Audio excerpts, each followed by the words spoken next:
Dobar dan, drage trudnice, one koje će to tek biti.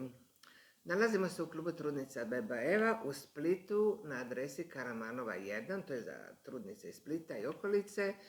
I imamo našu divnu web stranicu www.beba-eva.hr, kao što imamo i našu stranicu na Facebooku gdje možete se upoznati sa našim radom i sa iskustvima naših mama koje su rodile kod nas i oni su članovi dio naše velike obitelji od preko 7.500 žena i preko 20, pa šta ne znamo ni koliko broja dice, uglavnom naše trudnice koje su odslušale naše tečajeve, koje su bile upoznate sa svim što treba da se radi, imaju po 3 djece u prosjeku. Tako kod nas ne vlada panika da nakon prvog poroda više neću nikad roditi zbog psihofizičkih trauma koje se dešavaju u porodu. Tako želimo da pokret povratku prirodnom porodu bude šta širi, šta veći, tako da imamo i online tečajeve o porodu i o dojenju. Tako kad poslušate online tečaj o porodu, onda dobijate na poklon šta je to porod, koje se promjene dešavaju kod žene u toku trudnoće i šta je porod, 4 porođajna doba, imate praktično odrađivanje prirodnog poroda.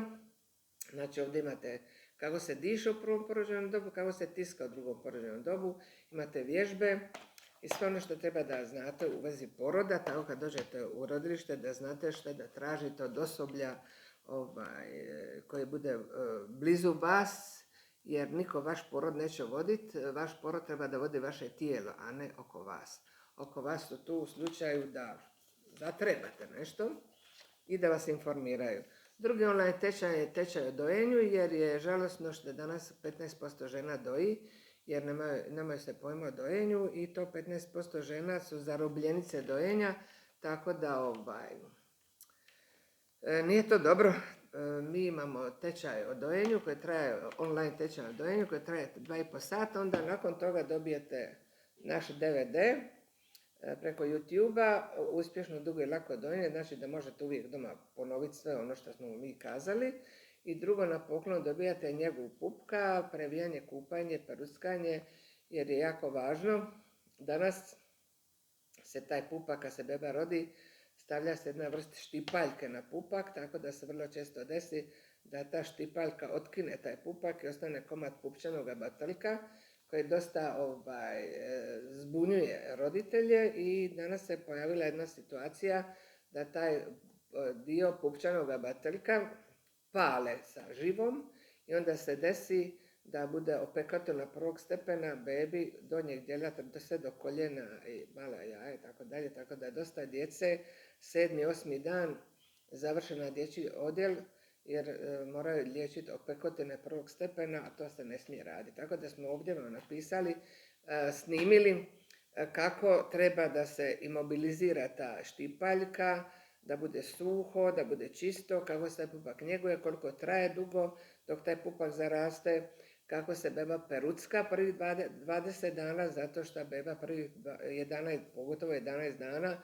je totalno nezrel centar za termoregulaciju i ako se okupa beba, a praksa je da se okupa kad otpadne ta štipaljka, onda se desi da naglo gubi tjelesnu toplinu ta mala beba i onda se ukoči, pomodi, prestane disati. To je ta iznenadna smrt novorođenčeta, jer beba ne smije da se kupa i hladi do 20. dana od poroda. Znači ovdje je, kako ćete bebicu lagano proći, malo properuckat, i kupanje 20. dan, kako će i tata i mama moći okupati svoju bebu. Tako ovo dobijate na poklon nakon ovog online tečaja o dojenju. Sada da pričamo o težini u trudnoći, o težini trudnice u trudnoći. Negdje stručna literatura smatra da trudnica mora da dobije, praksa je da je normalno da dobije od 12 do 15 kila u trudnoći. Ako ćemo gledati, posteljica ima pola kile, plodna voda je u samom porodu, u toku trudnoće litra vode, u porodu je 6 deci vode i beba negdje se rađa od 3 kila i 300, 3 do 3,5 kila i 50 cm, to je negdje 40-51 cm dužine. Tako da, znači tu sa bebom i s time negdje je to 5 kila, kad beba izađe, to je 5 kila otišlo. S obzirom da je pred kraj trudnoće svaka trudnica, bez obzira na svoju situaciju kakva je sa bubrezima, one imaju povećanu količinu tekućine u organizmu, jer to tako treba biti, tako da se obično u toku poroda izgubi 10 do 12 kila. Kasnije u dojenju se izgubi ostatak. Međutim, iskustvo je pokazalo da je to jedna srednja vrijednost od 12 do 15 kila. Iskustvo je pokazalo da ima trudnica koje su se nadebljale 5 kila u trudnoći, rodile su bebu od 4 kila, znači kako su rodile, tako su i ostale ko da nisu rodile. Ima trudnica koje su izgubile na težini, opet su rodili dijete od 3 kila, tako da ima trudnica koje su se nadebljale 20 kila i više u trudnoći. To su trudnice koje možda malo teže psihički podnose tu trudnoću zbog nekakvih trauma, djetinjstva, života, ne znamo čega, ali mislim da iskustvo je pokazalo da svaka trudnica treba, kao inače svaki čovjek, treba da prati šta tijelo kaže. Ako njihovo tijelo kaže da se ne pokreću puno, onda neka se ne pokreću puno, jer se ona i zove trudnica zato što se njezino tijelo trudi da napravi neko novo biće, umorno je. Znači trebamo odmora. Ako neka trudnica traži neku pojačanu gimnastiku, trk, da trče, nešto šta njoj paše, to možda njezin sustav hormonalni traži jači pokret, neka posluša sebe.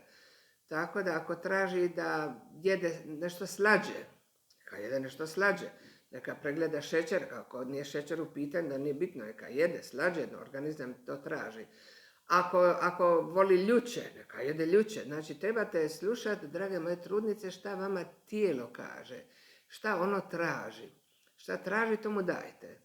Uz to što ćete pratiti, ima li šećera u krvi, i onda ćete gledati, kad se ode kod ginekologa, onda se gleda ta mokraća, je li ona bistra ili je sirasta, jesu li bubrezi opterećeni ili nisu. Zato kad odete na te kontrole, obično se gleda težina. Nakon te težine gleda se pregled mokraće, sestra napravi pregled mokraće s jednom kiselinom gdje ukapa u tu kiselinu vašu mokraću i pokaže se da li su bubrezi opterećeni ili nisu.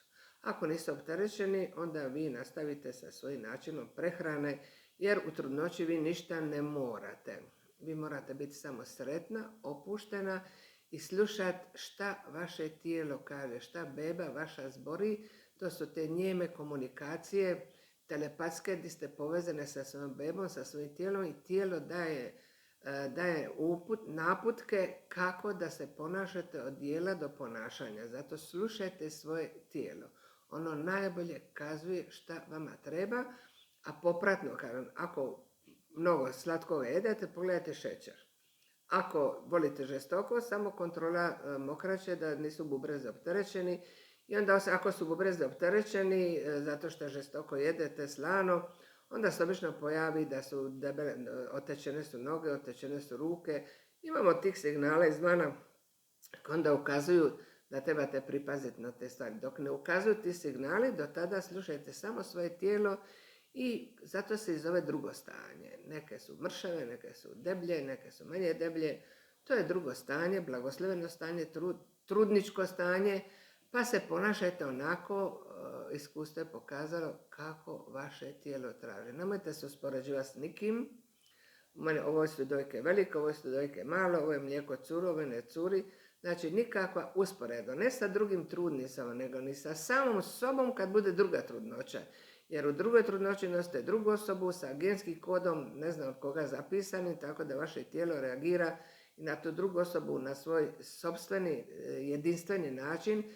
Tako da ne opterećujte se, debela sam, mršava sam, koliko treba tebi, koliko meni, nego što vama tijelo kaže, to radite. Znači, ili odmaranje, ili gimnastika, šta god želite to radite, ali samo ono što vama paše.